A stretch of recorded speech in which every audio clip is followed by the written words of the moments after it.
मैं आपको बता नहीं सकती कि वो कितना दर्दनाक और तकलीफ दे वक़्त था। जो हम जेलों में थे तो हमें भी इंतहाई सख्ती और तकलीफ दे हालात में रखा गया था। जी बिल्कुल, इस वक़्त मैं पाकिस्तान तहरीक-ए-इंसाफ के उस इवेंट में मौजूद हूँ जिसमें तमाम असीर जो थे उनके लिए एक इफ्तार का एहतमाम किया गया। ये पाकिस्तान तहरीक-ए-इंसाफ के सदर जो सिंध के सदर हैं उनकी जानिब से एहतमाम किया गया।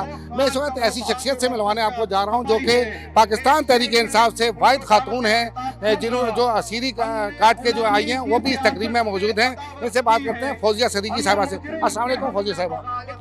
फौजिया साहिबा ये बताइएगा, आप वाहिद खातून हैं जिन्होंने असीरी काटी है पाकिस्तान तहरीक-ए-इंसाफ की और आज भी पार्टी के साथ मौजूद हैं। क्या कहेंगे असीरी में किन-किन मुश्किलात का सामना करना पड़ा आपको? बिस्मिल्लाहिर्रहमानिर्रहीम इय्याका नअब्दु व इय्याका नस्तईन। देखें, असीरी तो असीरी होती है, वो कोई नरम बिस्तर और अच्छे खाने और कोई पिकनिक तो होती नहीं है। आपको बहुत सारी कुर्बानियाँ देनी पड़ती हैं और उस कुर्बानियों के साथ जो है वो आपको आगे सर्वाइव करना पड़ता है अगर आप कोई पॉलिटिकल वर्कर हो।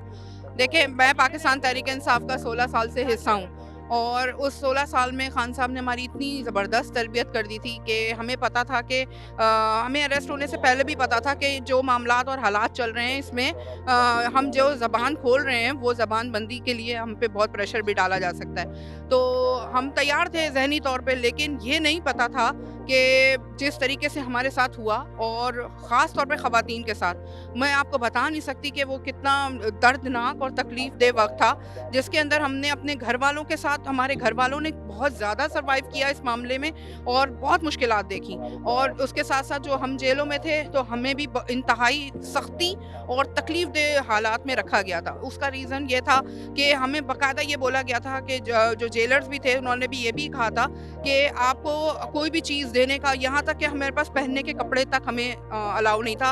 हमारे कपड़े फट गए थे और हम फटे हुए कपड़ों के साथ जब जेलर के सामने में पेश किया जाता था कोई ऐसे मामलात, तो वो कहते थे मैं माज़रत चाहता हूँ, मैं आपको कपड़े भी नहीं दे सकता। तो अब इससे अंदाज़ा लगा साहिबा लें। ये बताइएगा, ये इंतहाई अफ़सोस की बात है आपके साथ जो हुआ। मामलात ये हैं कि आप ये बताइएगा, आप वाहिद खातून थी, पार्टी किस हद तक आपके पीछे आई और साथ ये बताइएगा कितने दिन या कितने महीने आपने असीरी काटी है? देखिए, अल्हम्दुलिल्लाह मैं बड़ा शुक्रगुज़ार हूँ अपने खान साहब की कि जब मैं असीरे में थी तो हमारे खान साहब ने ना सिर्फ आवाज़ उठाई, मेरा नाम लेके भी आवाज़ उठाई। और ये सबसे बड़ी बात है कि इतना बड़ा शख्स, उसको अपने सारे वर्कर्स का पता है। उनको उन्होंने ना सिर्फ ये किया बल्कि उन्होंने जो वकला थे वो भी हमें जो है वो प्रोवाइड किए, जिन्होंने हमारे सारे मामलात देखे, सारा पूरा केसेस देखे, हर चीज़ देखी। और उसके बाद पार्टी ने ना सिर्फ ओन किया बल्कि अल्हम्दुलिल्लाह मैं आपको ओनरशिप बताती हूँ कि हमारे जैसे वर्कर्स को पार्टी ने ओन क्या किया। ओन ये किया कि पार्टी ने मुझे सूबाई असम्बली का टिकट भी दिया और अल्हम्दुलिल्लाह मैंने अपने खान साहब को, मेरा खान साहब सुरखरू हैं और हम, अल्लाह ने हमें भी सुरखरू किया। अब क्योंकि भारी एक मैंडेट से मैंने पूरे पाकिस्तान में ख़वातीन में अक्सरियती सबसे नंबर 1 वोट लिया। कितने वोट थे ज़रा उसके हवाले से? तकरीबन 40,000 से अबव मैंने वोट लिया। फौजिया साहिबा बहुत शुक्रिया आपका। जी बिल्कुल, फौजिया साहिबा हमारे साथ मौजूद थी जिन्होंने ये वाहिद इस वक्त सिंध की वो खातून असीर थी जिन्होंने असीरी काटी और इस हवाले से उनका यही कहना था कि असीरी के दौरान उन्हें इंतहाई मुश्किलात का सामना करना पड़ा, यहाँ तक कि उन्हें कपड़े तक नहीं मिलते थे।